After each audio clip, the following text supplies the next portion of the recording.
What's going on, y'all? So look, this right here is a video that's all about breakfast foundations for anybody that, like, let's say is going vegan or alkaline vegan, high raw vegan, or if not raw vegan. Okay.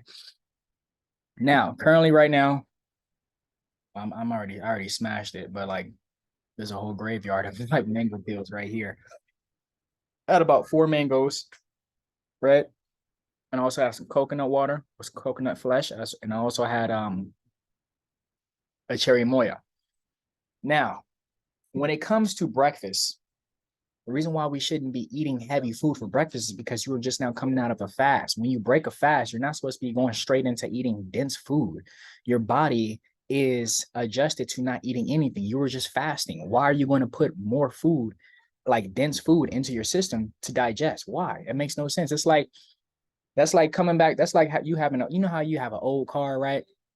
And this old car will like sit for like months or like years, and like common sense, you are not supposed to just take that car and just go like on a freeway and just hit like 150. Like, you don't know what that, like, you need to take it easy. You need to go, it's a process. You feel me? You don't want to, like in the stock market, you feel me? You don't want those super crazy wins like immediately. You want the gradual, because this right here is consistent. This right here is doable. You feel me? This right here you can gauge. You feel me? Like, you can, it's just better to go like this rather than all the way up.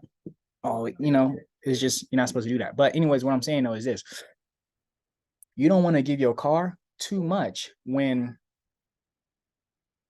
it's just now coming out of a fast. Okay. So for breakfast, we should always give our system something easy. Okay. Something that's not going to be complex. We should be giving it something easy, such as fruit, juices, okay, fruit bowls, okay, acai bowls, okay. Um, and that's really it. If you want, like, if you're building muscle or something like that, you can do a smoothie bowl with, like, some hemp seeds and stuff like that. But really, I rarely do that. And I build muscle, you know, but but you can do that. You can add like some seeds or whatever for some extra protein or whatever, right? Or let's say amino acids. But coming back, breakfast is always fruit. This is the foundation. 3 to 4 different types of fruit for breakfast. Okay, always. I never skip a beat. Every rising, I'm always having fruit. Period. So right now I'm in Vilcabamba, and the minerals here in the food is very abundant. Now, on the topic of minerals, the reason why I say anywhere between 3 to 4 different fruits is because you want to be able to maximize on the nutrition that's within for breakfast. You want to be able to maximize on that. You don't want to just have a apple or a grape, crazy, or a banana, you know. And some of you probably think like, okay, well, I had a banana J, and like, I felt good. Well, you were feeling the fiber. You feel me? You were feeling a little full. It was very pasty. You feel me? And you gave your system a lot to work with first thing in the rising. I'm not saying don't have bananas first thing in the rising. I'm just saying that, like, bananas are pasty. Okay. So you want to be able to have your watery fruits for breakfast. Okay.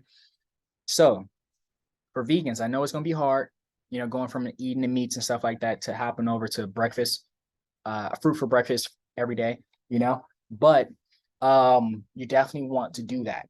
Okay. But I'm just telling you, be patient, okay, and enjoy the process. Now, for my folks out there that's like alkaline vegan, you want to do like watermelon with, like, cherries or bananas, or you want to do watermelon, cherries, mangoes, and papaya.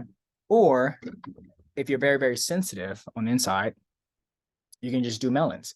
So there is a food combination aspect as well that you should be following. But in the beginning, what a lot of people don't tell you is this: in the beginning, following the proper food combination um, instructions, right? Right, like having melons for breakfast and stuff like that is, I mean, having melons only by themselves is important, but depending upon your tolerance, right, and how, how things are looking inside your gut, will depend on if you can do melons plus other things, or if you can not do melons plus other things. Okay. So experiment with it, okay? And yeah, go from there. So, but I want to stress this for my people who are high raw vegan, or for my people um, who are raw vegan, or want to be raw vegan. You need to be eating a lot more fruit than what you're used to. Okay. So for breakfast, if you have like just a little plate, like how I got, right? Now I did 3 fruits today, right? I would for sure do 4 or more. I have like lint under my chin from like the bed. um, but yeah, you would do that because you want to be able to maximize on the nutrition as much as possible, more than people who are cooking their food. Okay. So with that being said, this right here is the breakfast foundations for anybody on this journey, whether it be vegan, alkaline vegan, or raw vegan, or high raw vegan, whichever one it is.